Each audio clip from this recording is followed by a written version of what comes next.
kecamatan masing-masing.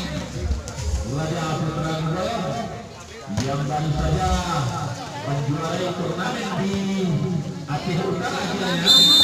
Itulah informasi yang kami dengar. Sementara inilah tim yang menjuarai turnamen senior di Kampung Sanihan beberapa waktu yang lalu. Ya, ini adalah pertandingan yang sangat sengit, klasik dan juga menarik.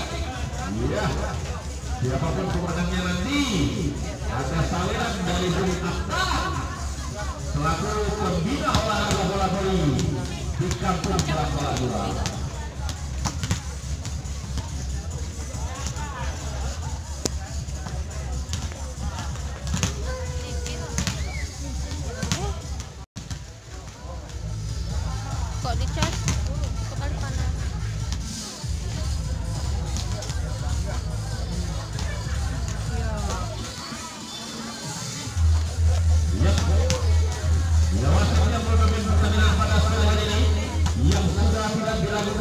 Kapabilitas dan kualitasnya bersiap sebagai wasit Abang Gacor yang sudah menjadi legend bola voli di Kabupaten Tengah.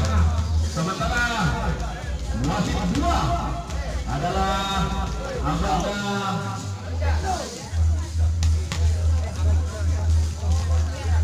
yang juga sebagai wasit profesional milik PBPSI Kabupaten Aceh Tengah yang sudah pernah memimpin liga-liga besar, baik itu Pro Liga ataupun setingkat turnamen Piala Gubernur. Ya, sementara wasit tadi ada Mirjan